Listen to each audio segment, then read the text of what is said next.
This is Sonya Oldham. Hiya. She was come out on the walk yesterday with us from Ballyshannon through to Bundoran, wasn't it? And she invited us back today then for a cup of tea on her way home. And I just want to ask her now, why did she come out yesterday on the walk with us? I'd be mad for you to get as far as this end of the country, and I'd like to be going further. But to show my support, and fully support what you're doing, and I think it's amazing that people will actually get up and walk the whole way from Mailin Head to the Dail.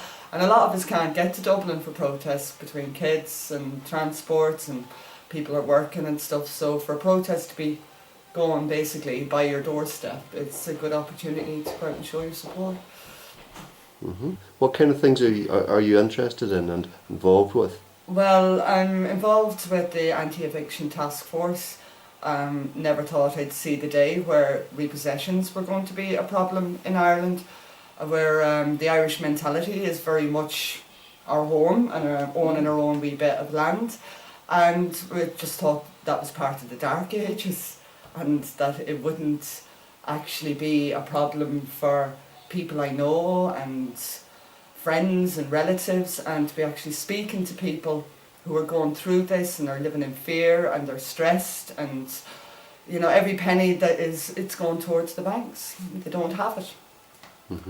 There's over 550,000 people a week falling behind in their mortgage repayments, and this isn't going away. The banks were given minimum 5 billion in their recapitalisation to use to help people out, but it doesn't seem to be happening. And you've actually got the guy from the governor from the central bank at the minute calling for more repossessions. But where's the people in this? These are families. It's their home, you know, uprooting children, and it's just not in this day and age. It should be part of the dark ages. I think your own background is in complementary therapies, is that right? It is, but unfortunately I'm not open at the minute because I can't afford the water rates.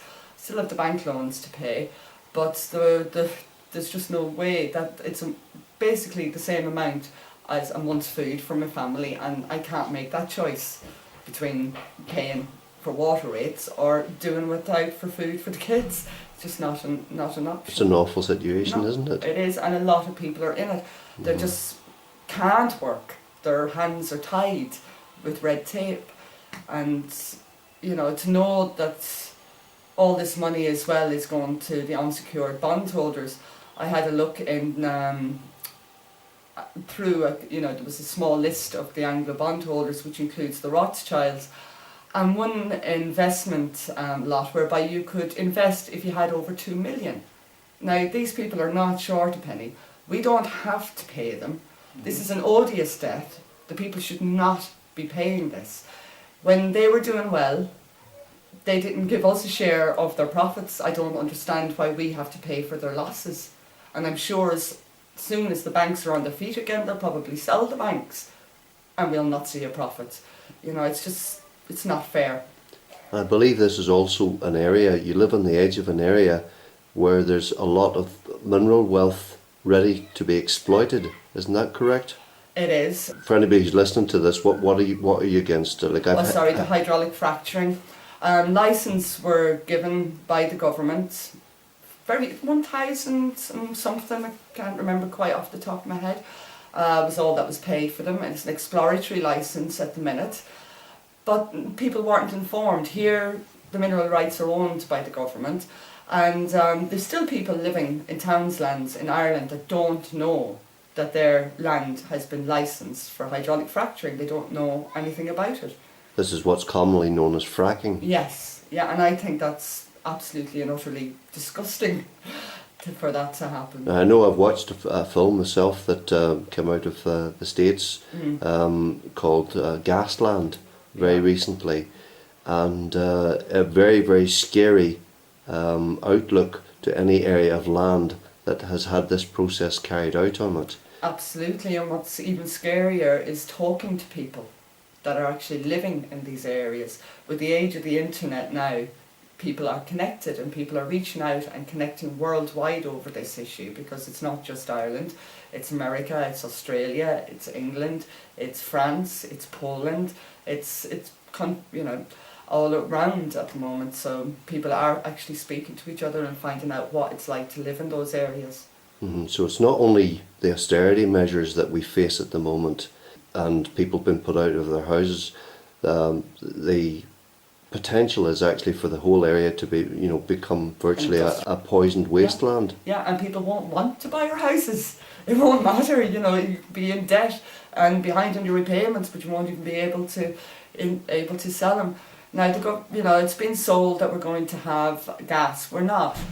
But there's no security of supply. We will have to buy back at market value on the open market. There is no security of supply or price for Ireland. And even if there was, this is a new technology.